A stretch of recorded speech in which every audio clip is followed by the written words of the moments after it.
영아기 들어갑니다. 영아기는 보통 이제 나오자마자에서부터 한 2살? 요 정도까지라고 한번 설정을 한번 해봤습니다. 거의 갓난아기라고 보시면 됩니다. 자, 1번 다 같이 시작. 부부가 되어 백지 상태의 자녀가 태어남. 왜 백지로 태어날까요? 그냥 아기로 태어나서 엄마 안녕하세요 이렇게 할 수도 있을 텐데 왜 아무것도 못하는 백지로 태어나는 걸까? 양육 속에서 날마다 하나님의 창조를 알아가는 백성으로 인간을 창조했다는 걸 계시하시는 거예요. 인간은요, 날마다 하나님의 그 영광을 찾을 수 있는 존재인 거예요. 날마다. 그래서 우리가 천국에 가면 뭘 하면서 살 수 있을까를 조금 엿볼 수 있거든요. 우리는 하나님의 그 엄청난 피조물들을 매일매일 알아가면서 하나님 진짜 대박, 대박 이렇게 찬양만 하면서 그렇게 살아갈 겁니다. 1000년, 만년, 1억 년이 흘러도 하나님의 창조는 끝이 없을 거예요. 아, 너무 심한 거 아니야? 이제 흙으로 어디까지 만들면 끝나는 거 아닐까? 절대 아니죠. 우주를 보세요. 우주에는 우리가 아직 개척하지 못한 장소도 있어요. 말도 안 돼요. 하나님의 천지 창조는 영원합니다. 그 피조물의 그 포텐셜은 끝이 없어요. 외부의 계시 없이 내부적으로는 아무것도 깨달을 수 없는 존재임을 또 백지 상태로 태어나는 걸 통해서 계시하셨어요. 그쵸? 아기는 아무것도 모릅니다. 진짜 아무것도 못해요. 외부의 힘이 없으면 그냥 죽어요. 인간은 외부의 힘이 없으면 죽는다고요. 지금도 마찬가지예요. 여러분 지금 살아있는 것이 내 힘으로 살아있다고 착각하지 마세요. 여러분의 심장을 움직이는 것은 여러분들의 의지입니까? 여러분들 지금 점심 드신 거 지금 소화되는 것은 여러분들이 버튼 누르셨습니까? 아니면 여러분들이 집중하고 계십니까? 여러분들이 의식하지 못하는 순간에도 내 심장은 뛰고 있고 내가 의식하지 못하는 순간에도 나의 대장은 일하고 있습니다. 피는 흐르고 있고요. 마치 아기가 부모의 케어를 받는 것과 아주 유사합니다. 아기가 부모의 케어를 받을 때에는 자기가 누구에게 어떤 케어를 받는지를 몰라요. 그냥 얘는 눈 뜨고 꿈뻑꿈뻑 하면서 그냥 살아 움직이고 있는 것 뿐이에요.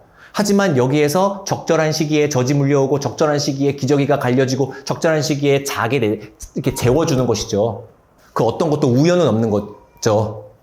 지금도 마찬가지인 거예요. 여러분들의 심장이, 여러분들의 피가 여러분들의 의지로 움직이고 있는 게 아닌데 분명히 누군가의 케어를 받고 있는데 그런데 왜 우리는 의식하지 못할까? 부모가 아기를 케어하는 것과 아주 유사한 싱크를 보이고 있다는 것이에요. 그것을 우리는 눈치챌 수 있는 이유는 이렇게 태어났기 때문에 모두에게 그 경험이 있기 때문에 사도행전 17장 28절 한번 읽어보겠습니다. 시작. 우리가 그를 힘입어 살며 기동하며 존재하느니라. 너희 시인 중에 어떤 사람들의 말과 같이 우리가 그의 소생이라. 자, 앞부분. 우리가 하나님을 힘입어 살며 하나님을 힘입어 기동한대요. 움직이고 있대요. 그리고 존재 자체도 하나님을 힘입어 존재하고 있는 거래요. 난 안 느껴지는데? 예, 아기 때 부모의 손길 안 느껴지셨잖아요. 똑같아요. 너무 싱크가 잘 맞아요. 2번 시작. 아무 능력 없이 태어나 모든 것을 부모에 의존하는 존재로 지으심. 의존적 존재라는 인간의 본질을 보여주심으로써 오직 사람은 창조주를 의존하여야만 살 수 있는 존재로 지으셨다. 이거를 계시하셨다. 바로 이런 원리로 태어나지 않고 계속하여 완성된 인간으로 지음받았다면 의존적 본질임을 알 수가 없어요. 자, 다시. 사람이 아기를 낳을 때 어머니 안녕하세요. 저를 낳아주셔서 감사합니다. 하고 30살이 태어나고 어머니 안녕하세요. 아빠 감사합니다. 하고 30살 딸이 태어나서 이들이 세상을 살아가고 기린처럼 그냥 태어나자마자 걸어다니면서 밥 먹고 이러는 존재라면 의존적 존재라는 사실을 인정하기가 어려워요.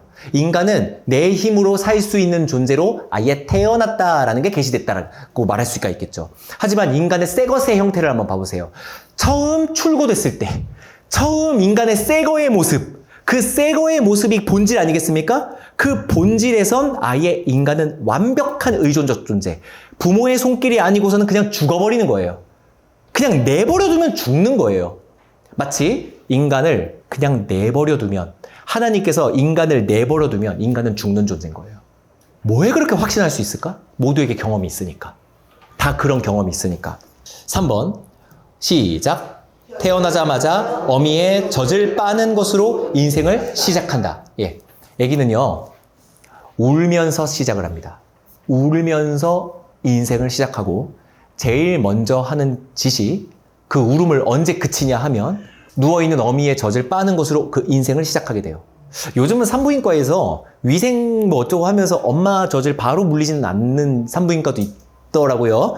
근데 보통은 아니죠. 보통은 아기가 응애 태어나면 바로 탯줄을 자른 다음에 이제 바로 물리죠. 태어나자마자 하나님을 의지해야만 생명이 지속되는 존재임을 계시하셨어요. 에덴에서 죄를 짓지 않았더라도 무지한 자녀를 출산했을 것입니다. 이 능력 없는 자녀를 보며 초장부터 하나님만 의지해야 함을 알게 되는 거예요. 사람은 나를 의지해야만 이 아이가 살 수 있구나. 이 딸도 의지하는 존재구나. 사람은 혼자선 설 수 없구나. 사람은 의지해야 하는구나. 그런데 누구를 의지해? 부모를 의지해. 그럼 아담은 생각할 겁니다. 내 부모는 누구지? 하나님이지. 사람은 처음부터 하나님을 의지하는 존재로 태어났구나, 그냥. 여러분, 왜 자동차를 먹을 수 없나요? 자동차는 아예 태어나기를 음식으로 태어나지 않았어요. 왜 피자는 달리기를 못하나요? 피자는 원래 그런 존재가 아니잖아요. 왜 사람은 혼자서는 설 수 없나요? 태어나기를 그렇게 태어났다고요, 그냥. 그냥 하나님께서 창조하시기를 의존하는 존재로 창조를 하셨다고요. 근데 그 존재가 교만하게 저 하나님의 케어 필요 없습니다 하고 거부하고 떠났죠, 하나님을. 나는 내가 왕이 될 거라고 떠났죠. 그럼 하나님께서 너 그럼 죽어. 넌 나를 떠나서는 안 되는 존재로 지었어. 그래서 너는 나를 떠나잖아? 그럼 반드시 죽으리라. 알려주는 거예요, 이거. 너 죽었어? 너 나 떠나면 진짜 죽는다 하는 그 협박이 아니라 얘야, 내가 너를 지은 존재야. 나는 너를 애초에 창조할 때 나를 의존하도록 지었어. 근데 선악과 따먹고 나를 떠나겠다고? 내가 너랑 사귀고 싶어서 너에게 탑재해 놓은 그 자유의지로 나를 떠나겠다고? 그럼 너 반드시 죽어. 그러니까 떠나지 마. 이 사랑 고백이에요. 이게 이 나무를 먹으면 반드시 죽으리라. 죽는다, 진짜. 이게 아니라. 그러면은 이제 아담은 여기에서 결정이죠. 순종이냐, 불순종이냐. 그럼 따 먹었죠. 따 먹고 나가게 되는 거예요. 여기서 하나님께서는 4가지를 얘기하시는데 그 중에 하나는 원시복음이고요. 남자한테는 이렇게 말합니다. 너는 일평생 땀을 흘리고 수고하여야 겨우겨우 먹고 살 것이다. 그런데 그렇게 수고하고 땀을 흘려도 네가 일구는 땅에서는 가시와 엉겅퀴밖에는 안 나올 거다. 자, 이 말은 뭘까요? 너는 나를 떠나서 네가 너를 경작하면서 행복을 추구하겠지만 너는 절대 스스로 행복을 찾을 수 없을 거다. 피땀 흘려 노력한다 하더라도 네가 일구는 그 땅에서는 결국엔 가시와 엉겅퀴밖에 안 나오게 될 거야. 왜? 나를 떠났으니까. 그러니까 돌아와. 그 다음에 하나님께서는 얘네들이 에덴에 계속 있으면 생명나무를 따먹고 영생할까 하노라. 이 죄악된 상태에서 영원히 살까봐 하나님은 걱정하신다는 거예요. 그래서 하나님은 돌이키기를 원하시는데 이거 생명나무 따먹고 이 죄악된 상태에서 영원히 살까봐.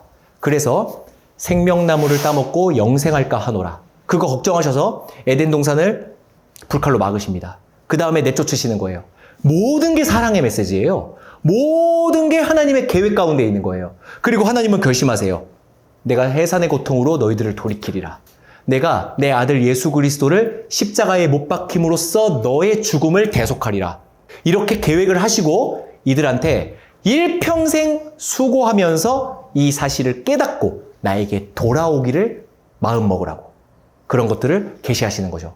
시편 22편 9에서 11절 한번 읽어보겠습니다. 시작. 주님은 내 어머니를 통해 나를 낳아하셨을 때부터 내가 젖먹는 어린 아기였을 때부터 주님을 의지하게 하셨습니다. 자, 태어날 때부터 의지했다. 자, 하나님을 언제부터 의지했다? 태어날 때부터, 아기 때부터 의지했다. 네, 성경에서 이렇게 말합니다. 다음이요. 시작. 태어나던 날부터 나는 주님의 것이었으며 주님은 내 어머니가 나를 낳으신 때부터 나의 하나님이셨습니다. 그러니 내게서 멀리 떠나지 마소서. 어려움이 닥쳐오는데 도와줄 사람이 하나도 없습니다. 밑에 고백이 뭐죠? 나는 의존적 존재임을 고백합니다. 나는 의존적 존재입니다. 하나님을 떠나서는 나는 그 어떤 것도 극복할 수 없습니다. 왜냐? 나는 태어날 때부터 하나님만 의지하도록 지음받았으니까요. 자, 이 고백이 시편에 있는 거예요.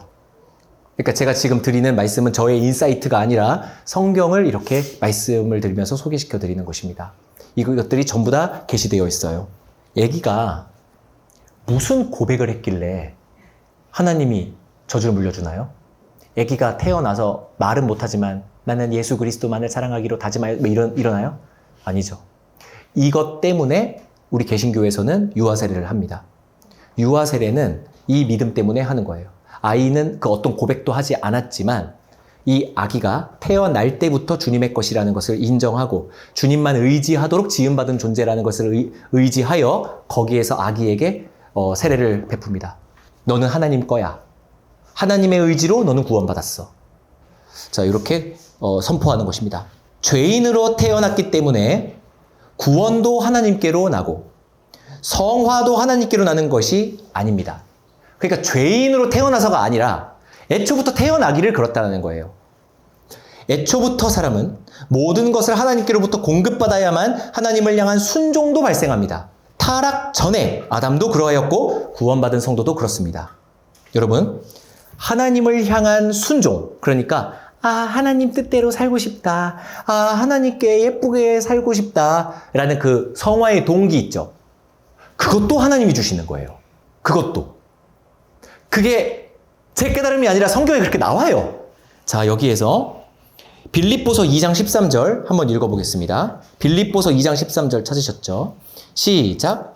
너희 안에서 행하시는 이는 하나님이시니. 어디서 하나님이 행하신다고요? 우리 안에서 행하신다고요. 바깥에서 행하시는 게 아니라. 시작. 자기의 기쁘신 뜻을 위하여 너희에게 소원을 두고 행하게 하시나니. 너의 소원이 뭐야? 하나님 앞에 바로 서는 거예요. 하나님께 예뻐 보이는 거예요. 그게 제 소원이에요.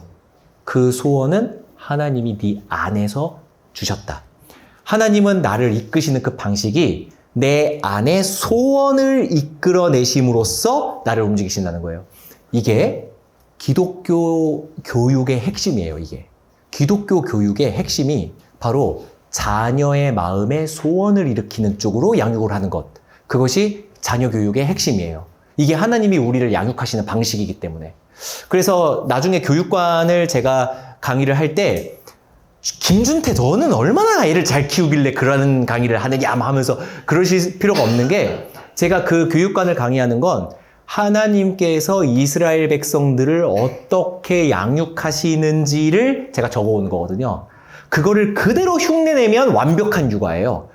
하나님이 최고의 부모이시죠. 그래서 하나님이 백성들을 어떻게 이끄시느냐, 어떻게 다스리시느냐, 그거를 그대로 흉내내면 부모가 자녀에게 그대로 흉내내면 그냥 완벽한 기독교 교육이 되는 거예요. 기독교 육아가 되는 거예요.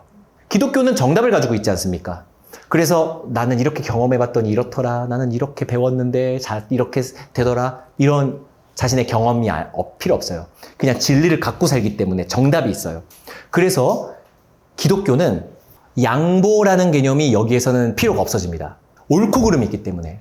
그런데 기독교 밖에서는 타협과 양보라는 것으로 사람들이 의견을 조율하죠. 야, 내 생각도 맞고 네 생각도 맞다고 하자.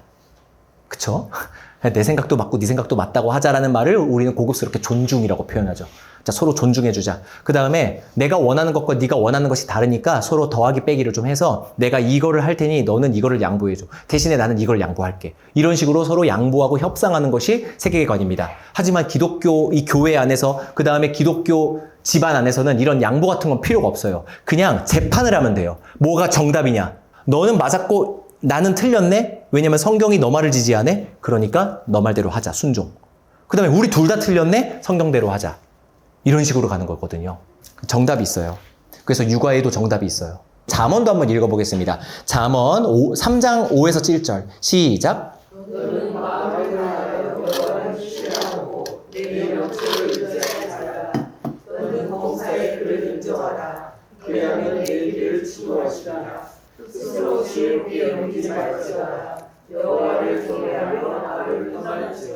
그렇습니다. 여호와를 믿어야지 너의 그 명철함을 의지하지 말아라. 너는 항상 하나님을 의지해라. 이렇게 잠언에 적혀 있어요. 보통 자기가 똑똑하다라고 생각하는 사람들은 하나님도 자기 스타일로 바꿔내서 믿죠. 그런 사람들 주변에 많이 보셨을 겁니다. 그러지 말라라는 거예요. 너의 명철함을 의지하지 말아라. 네 길을 하나님이 지도하신다. 너는 스스로 지혜롭다라고 여기지 말아라. 항상 여호와를 경외는 두려워해라라는 것으로 바꾸시면 다 맞습니다. 여호와를 좀 무서워해라. 하나님 무서운 줄 알아야지. 자, 그 다음 4번입니다. 시작. 부모의 보살핌이 없다면 살 수 없음. 좀 비슷한 말이 계속 나오는 것 같은데 약간의 그 해석들이 조금 다릅니다. 한번 읽어보겠습니다. 제가 읽게요. 대리통치를 맡은 장성한 인간이, 이거는 부모를 얘기하는 겁니다.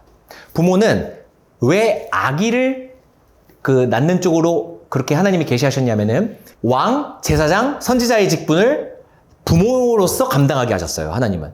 그래서 생육하고 번성하고 땅에 충만하라. 그 다음에 에덴을 지켜라. 에덴을 다스리라. 라는 그 대리 통치의 역할을 하나님이 맡기셨거든요. 그런데 그 통치가 되려면 나라가 있어야 할 거 아닙니까? 통치해라, 다스려라, 지켜라 라고 했는데 뭘 지켜? 나만 건사하면 되는데 그게 아니라 자녀를 주셨어요. 자녀를 다스리고 자녀를 악으로부터 지키도록 완성된 인간인 어른들, 즉 부모들에게 그 직분을 감당하게 하셨어요. 그래서 대리 통치를 맡은 장성한 인간이 하나님의 백성을 생육하고 번성하고 충만하게 할 수 있도록 대리 양육하는 것이다라는 것을 예표하신 거예요. 자, 그래서요, 자녀는 부모의 거울이죠. 그래서 부모가 자녀를 어떻게 키우느냐에 따라서 자녀는 많이 달라집니다. 네, 어떤 어른이 되는지가 많이 달라져요. 그래서 그 자녀는 부모의 열매라고 볼 수가 있어요. 하나님께서는 왜 이런 시스템을 우리들에게 계시하셨느냐? 애초부터 하나님께서는 아담과 여자에게 하나님의 나라인 에덴을 다스리라, 통치해라. 누구를 대리해서? 하나님을 대리해서. 그래서 아담과 여자는 기본적으로 하나님의 그 질서를 벗어나는 통치는 할 수 없어요. 왜냐하면 대리 통치이기 때문에. 근데 그게 우리한테도 그게 적용이 됩니다. 부모로서 자녀를 대리 통치하는 거예요. 하나님이 이 자녀를 키웁니다. 하나님이 이 자녀의 주인이에요. 그런데 우리가 부모라는 직분을 감당함으로써 대리 통치하는 거예요. 대리 통치. 그래서 하나님으로 빙의 되어서 그 하나님처럼 이 자녀에게 말해주고 하나님처럼 이 자녀를 통치하는 거예요. 하나님은 우주보다 크셔서 눈에 담아낼 수도 없어요. 그래서 부모에게 그 직분을 감당하게 하신 거예요. 그래서 내가 하나님의 마음을 가늠할 수 있는 기회를 주신 거죠. 그래서 부모는 자녀를 키울 때 하나님의 마음을 구구절절히 느낄 수 있는 계기가 됩니다. 아, 하나님이 나를 이렇게 사랑하셨구나. 하나님이 나를 이렇게 보시는구나. 아, 하나님은 내가 이럴 때 기뻐하셨겠네. 이런 거를 우리는 이해가 된다는 겁니다. 그래서 부모로서 자녀를 양육한다는 건 하나님의 마음을 이해하는 계기로서 작용하기 때문에 철드는 지름길이에요. 철든다라는 것은 부모의 마음을 이해한다라는 걸 의미하는 거 아니겠습니까?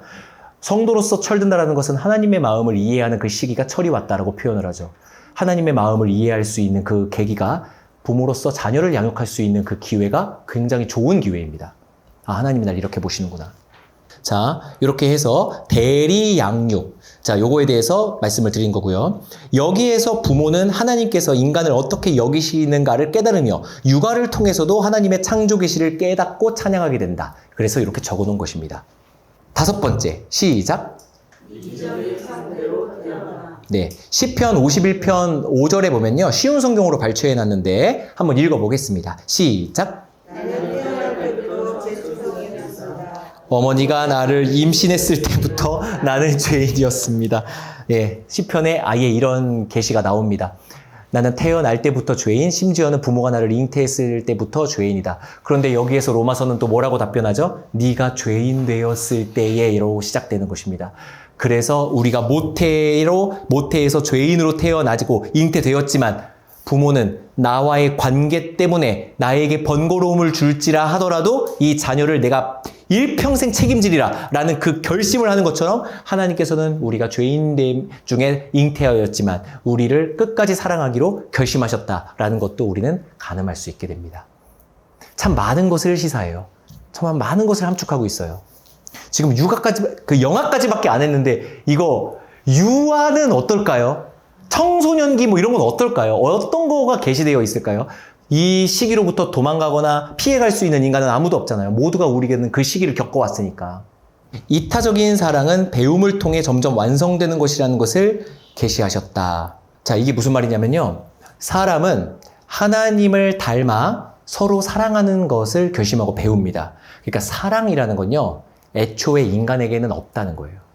사랑한다라는 거, 하나님을 닮는다라는 것은 점점 자라면서 성화되는 것으로 이렇게 메커니즘을 짜놓으셨다는 걸 예표하셨어요. 여기에서 사랑 1, 2, 3, 4 하면서 점점점 그 배우는 것이죠. 근데 사랑을 배우는 것은 문자로 배우는 것이 아니죠. 실습으로 배우는 것도 아닙니다. 받는 것으로 배우는 거예요. 네, 이런 것들도 하나님이 나를 먼저 사랑해 주셨기 때문에 내가 하나님을 사랑할 수 있는 것이죠. 내가 하나님께 잘 보여야 하나님의 사랑을 따내는 것이 아닙니다. 잘못된 그 상식들이 교회에 너무 많습니다. 6번입니다. 시작. 언어를 모른 채 태어남. 자, 언어는 생각을 담을 그릇이죠. 그래서 그릇이 없습니다. 자, 그럼 여기에서 언어를 모른 채 태어난다라는 건 또 뭐를 계시하는 것이냐? 자, 하나님의 말씀이신 성자께서 하나님과 한 분임을 계시한다. 제가 이렇게 적어놨는데 조금 어려운 내용입니다. 삼위일체를 이해하는 데 있어서 필요한 개념이지만 좀 어렵습니다. 철학적이기도 하고요. 한번 해보겠습니다. 말씀이 하나님과 함께 계셨다라고 얘기를 합니다. 그럼 여기에서 우리들은 좀 이상한 느낌을 받아요. 왜냐면은 그러니까 요 말이라는 것이 그냥 하나님이라는 그 존재에게서 그냥 튀어나오는 것 아닌가? 이런 생각이 들죠. 여러분, 제가 이렇게 말을 합니다. 안녕하세요. 저는 김준태입니다. 이게 말했죠, 지금? 자, 이 말이 단독적으로 있나요, 지금? 아니죠. 그냥 저에게서부터 그냥 나오는 거죠. 그래서 이 말은 결국